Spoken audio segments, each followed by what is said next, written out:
H-1B visa का वार, immigration policy से प्रहार। अमेरिका में परदेशियों पर चौतरफा टूट पड़े ट्रंप।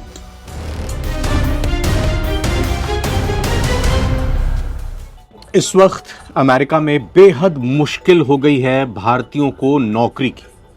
ये कहें कि ना के बराबर मंजूर हुए हैं H-1B वीजा, और ये बड़ी चिंता की बात है भारतीय प्रोफेशनल्स के लिए। जी हां, खबर चौंकाने वाली है लेकिन है एकदम सच।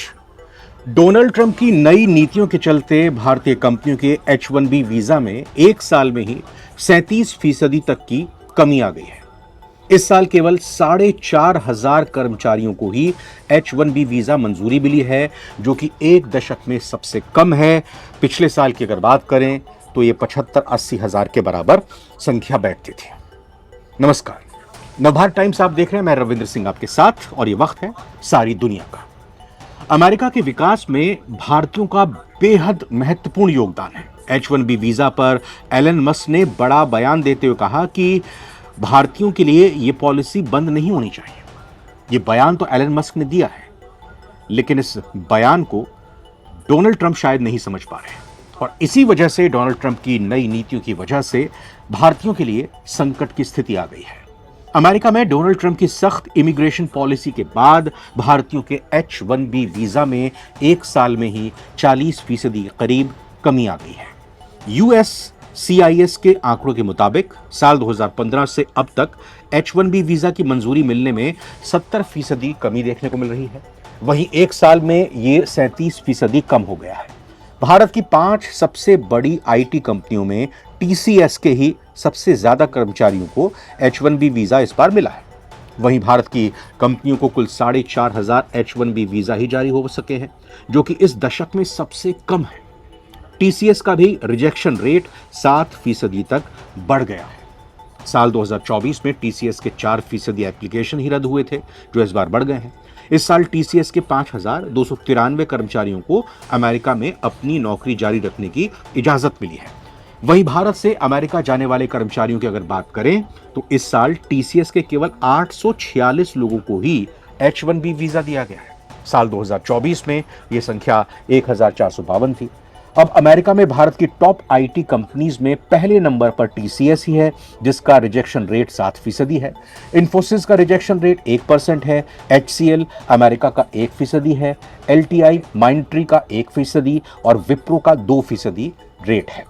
अमेरिका में H-1B वीजा के मामले में अमेजॉन, मेटा, माइक्रोसॉफ्ट और गूगल सबसे आगे हैं। टॉप H-1B वीजा पिटीशन वाली 25 कंपनियों में केवल 3 भारत की कंपनियां हैं। TCS के अलावा बाकी कंपनियों का रिजेक्शन रेट थोड़ा कम है। इसकी वजह यह है कि कंपनियां अब आवेदन ही कम करवा रही हैं। मतलब उनको पहले से ही ये अंदाजा है कि अगर हम ज्यादा एप्लीकेशन करेंगे तो फिर वो रिजेक्ट हो जाएगी। एलन मस्क ने इस बीच आपको बताएं कि ट्रंप को आईना दिखाया है, लेकिन ये आईना क्या ट्रंप देखेंगे?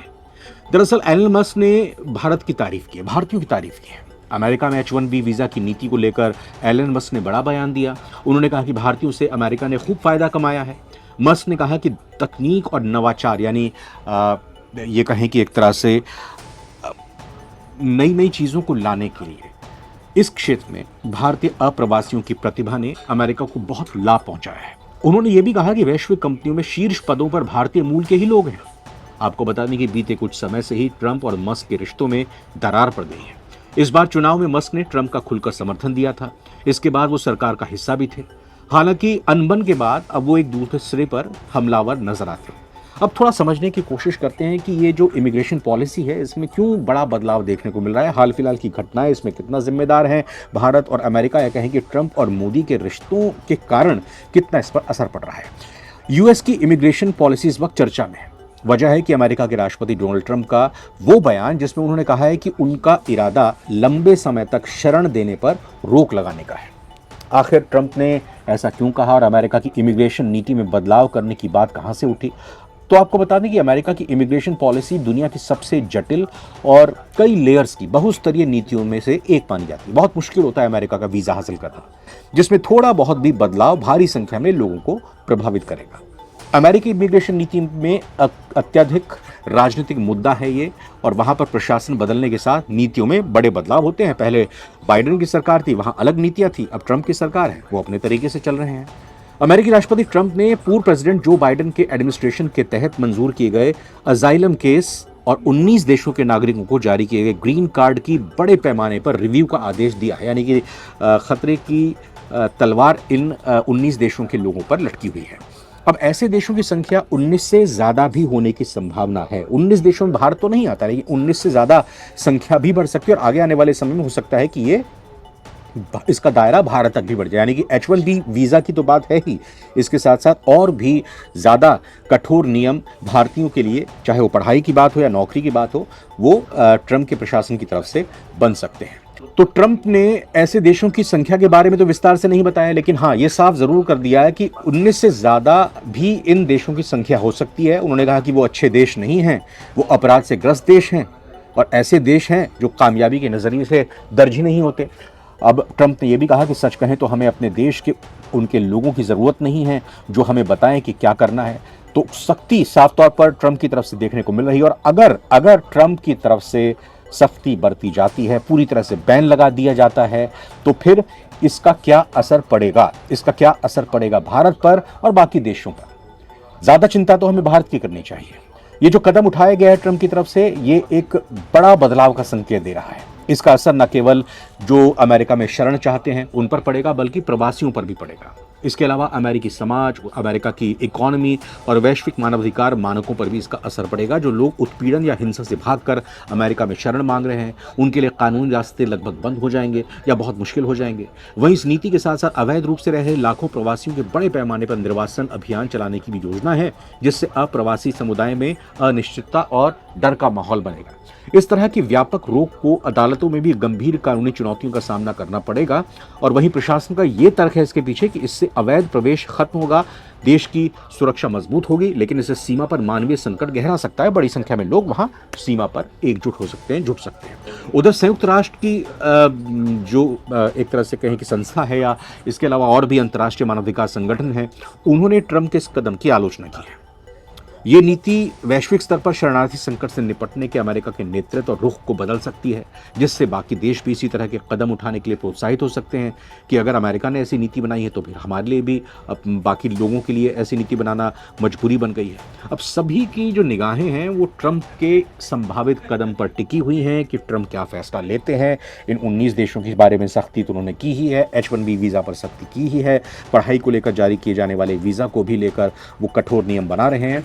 अब आगे आने वाले समय में वो और भी कई सारी ऐसी पेचीदगियां कर सकते हैं इस प्रोसेस में, जिससे भारतीयों के लिए दिक्कत की ये कहें कि दिक्कत खड़ी हो सकती है।